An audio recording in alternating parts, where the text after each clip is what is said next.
বাংলাদেশ ক্রিকেটের সাবেক অধিনায়ক তামিম ইকবাল না থেকেও এখন দেশের ক্রিকেটে প্রধান আলোচনার বিষয়। ক্রিকেট বোর্ডের নির্বাচন থেকে তার নাটকীয় সরে দাঁড়ানোয় প্রশ্ন উঠেছে পুরো নির্বাচন প্রক্রিয়ার স্বচ্ছতা নিয়ে। তামিম সহ প্রায় ১৪ জন হেভিওয়েট প্রার্থীর এই একযোগে নির্বাচন বর্জন কী বার্তা দিচ্ছে? আগামী ৬ অক্টোবর অনুষ্ঠিত বাংলাদেশ ক্রিকেট বোর্ডের পরিচালনা পর্ষদের নির্বাচনে ঢাকা ক্লাব ক্যাটাগরি 2 থেকে পরিচালক পদে প্রার্থী হয়েছিলেন সাবেক সফল অধিনায়ক তামিম ইকবাল। কিন্তু মনোনয়ন প্রত্যাহারের শেষ দিনে তিনি আচমকাই নিজের প্রার্থিতা প্রত্যাহার করেন। শুধু তামিম একা নয়, সরকারি হস্তক্ষেপ, স্বেচ্ছাচারিতা এবং নির্বাচন প্রক্রিয়ায় অনিয়মের অভিযোগ তুলে তার প্যানেলের আরও প্রায় ১৪ থেকে ১৫ জন প্রার্থী একযোগে মনোনয়ন প্রত্যাহার করেছেন। এই সিদ্ধান্তের পর মিরপুরের সাংবাদিকদের সামনে এসে তামিম ইকবাল তীব্র ক্ষোভ প্রকাশ করেছেন। তিনি বলেন, আমি এই নোংরামির অংশ হতে চাই না। যারা এভাবে নির্বাচন করতে চান তারা করতে পারেন। তবে আজ ক্রিকেট শতভাগ হেরে গেছে, এটা নিয়ে কোনো সন্দেহ নেই। তামিমের সবচেয়ে চাঞ্চল্যকর মন্তব্যটি ছিল নির্বাচন প্রক্রিয়াকে ফিক্সিং আখ্যা দেয়া। দেশের ক্রিকেটে ফিক্সিং বন্ধের দাবি যারা করেন তাদের প্রতি তামিমের সরাসরি চ্যালেঞ্জ ছিল, আগে আপনারা নির্বাচনে ফিক্সিং বন্ধ করার চিন্তা করেন।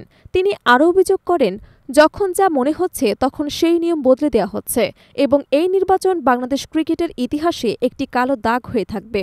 বিশেষ করে বিতর্কিত ১৫টি ক্লাবের ভোটাধিকার সংক্রান্ত হাইকোর্টের সিদ্ধান্ত এবং নির্বাচনের প্রক্রিয়া নিয়ে তামিম শুরু থেকে সোচ্চার ছিলেন।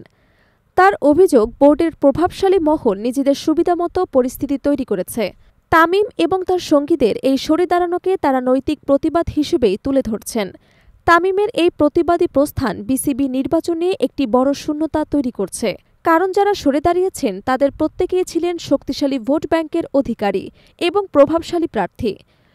ফলে নির্বাচন প্রতিদ্বন্দ্বিতা এবং আকর্ষণ হারিয়েছে বলে মনে করছেন ক্রীড়া বিশ্লেষকরা। অন্যদিকে বোর্ডের পক্ষ থেকে এই অভিযোগ অস্বীকার করা হয়েছে, কিন্তু দেশের ক্রিকেটের এমন একজন গুরুত্বপূর্ণ ব্যক্তিত্বের এমন অভিযোগ আন্তর্জাতিক ক্রিকেট কাউন্সিলরের কাছেও বাংলাদেশের ক্রিকেটের ভাবমূর্তি নিয়ে প্রশ্ন তুলছে। তামিমের এই বক্তব্য প্রমাণ করে মাঠে ক্রিকেটের বাইরেও বোর্ডের প্রশাসনিক কাঠামোতে বড় ধরনের অস্বচ্ছতা বিদ্যমান রয়েছে। নির্বাচন প্রক্রিয়া থেকে সরে দাঁড়ালেও তামিম ইকবাল তার নৈতিক অবস্থান এবং স্পষ্ট বক্তব্যের কারণে এই নির্বাচনের মূল ফোকাস পয়েন্টে রয়ে গেছেন। তার অভিযোগের তীর বোর্ডের প্রশাসনিক স্বচ্ছতা এবং দেশের ক্রিকেটের সামগ্রিক পরিবেশের দিকে। এখন দেখার পালা, এই বিতর্ক বিসিবির ভবিষ্যৎ পরিচালনায় এবং দেশের ক্রিকেটের উন্নয়নে কোনো পরিবর্তন আনতে পারেন কিনা।